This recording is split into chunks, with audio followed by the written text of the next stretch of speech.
आप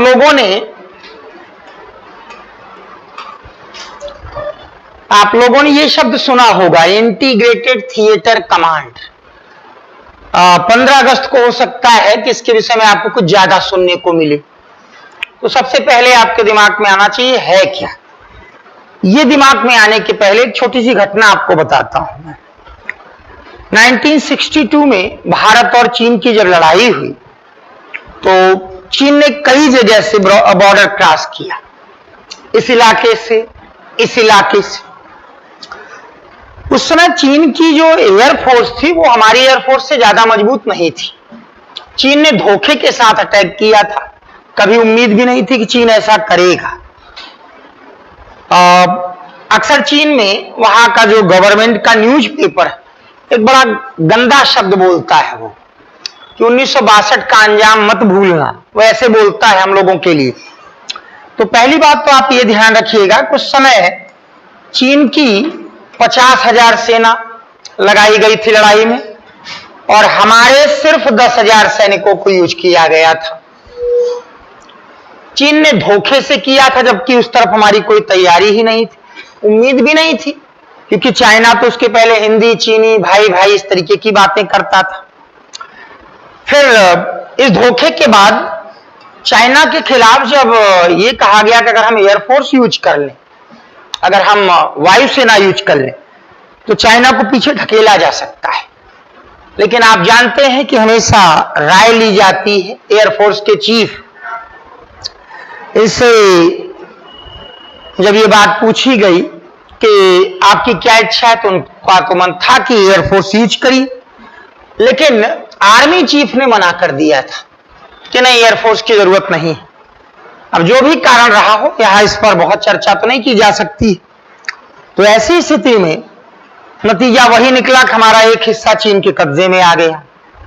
फिर जब 1999 में कारगिल का युद्ध हुआ तो ये सोचा गया कि इस तरीके से हमारी ऊंची ऊंची चोटियों को चीन ने पाकिस्तान ने कब्जे में कर रखा है, और ऐसी स्थिति में अगर हम इसको खाली कराना चाहेंगे तो लंबा समय लग सकता है, और लगा भी था ऑपरेशन विजय के तहत लंबा समय।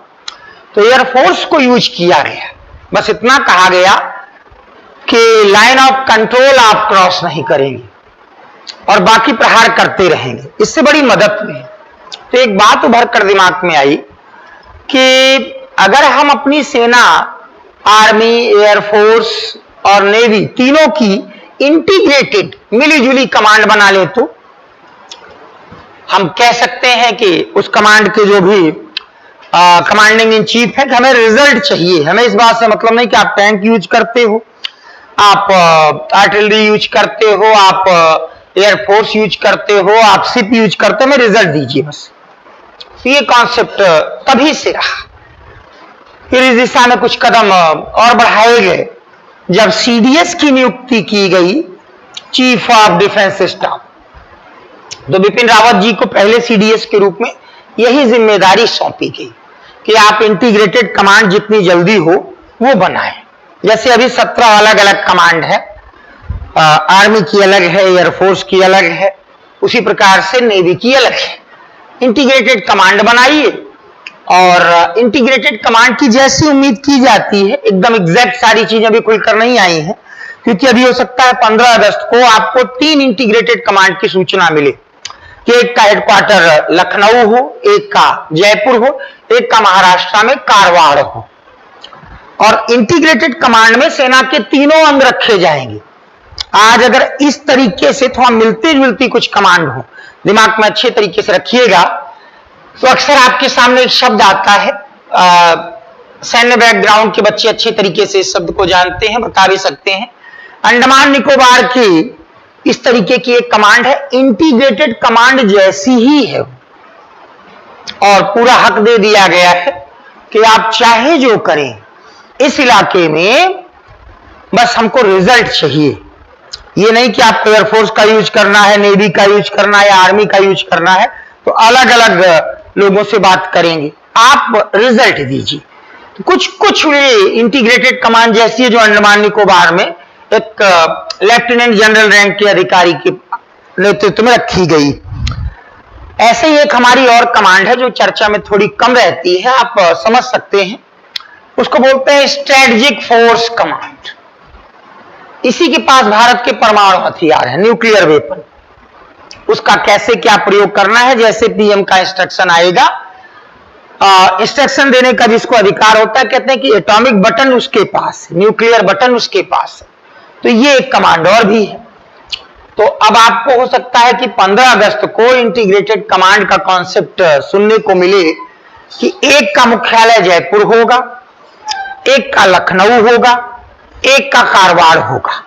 और जब इंटीग्रेटेड कमांड शायद 2 और बनेंगी, कोशिश की जाए कि जैसे कोस्टल एरिया में अगर इंटीग्रेटेड कमांड काम कर रही है तो उनके पास तीनों ये फोर्सेस तो रहेंगी ही, आर्मी, एयरफोर्स, नेवी, जरूरत पड़ने पर पैरामिलिट्री फोर्स और कोस्ट गार्ड को भी ये यूज कर सकेंगे। एक अच्छा कॉन्सेप्ट है, क्योंकि बाकी तीनों जो बड़ी शक्तियां हैं, यूएसए, रशिया, चाइना, ये कॉन्सेप्ट यूज करती हैं कि इंटीग्रेटेड कमांड बना दिया है, एक व्यक्ति को पूरे अधिकार दे दिए गए हैं। इसमें एक दिक्कत थोड़ी सी ये आ सकती है कि मान लीजिए इंटीग्रेटेड कमांड को जयपुर हेडक्वार्टर जिसका है वो एयरफोर्स का एक अधिकारी लीड कर रहा है और नेवी के किसी अधिकारी ने उसकी बात नहीं मानी, तो कैसे एक्शन लेगा उसके खिलाफ। तो अभी पिछले दिनों 8 अगस्त को राज्यसभा ने जो बिल पारित किया है, 4 अगस्त को लोकसभा ने और 8 अगस्त को राज्यसभा ने, इसके तहत जो भी इंटीग्रेटेड कमांड को लीड कर रहा होगा उसको ये पूरा अधिकार दे देंगे कि आपके अधीन चाहे किसी फोर्स का अधिकारी क्यों न हो, आप एक्शन ले सकते हैं अगर उसने कोई भी इनडिसिप्लिन हरकत की है तो अब इसका इंतजार करेंगे, क्योंकि बहुत सारी चीजें सामने आने के बाद ही सेना के सामने आ पाती हैं कि 15 अगस्त को सिर्फ 3 डिक्लेयर की जाती हैं या जनवरी तक 5 अगर डिक्लेयर कर दी जाती हैं, तो जैसे जैसे आती चली जाएंगी वैसे वैसे हम इसको तैयार करेंगे। थोड़ी दिक्कतें होंगी, किस आधार पे जब 5 इंटीग्रेटेड कमांड देश में हो जाएंगी तो बंटवारा करेंगे, कैसे टैंक बांटेंगे, कैसे एयरफोर्स बांटेंगे और ऐसे ही तमाम चीजें। वो सेना की अपनी समस्याएं होती हैं, वो गोपनीय होती है, अपने स्तर पे वो समझ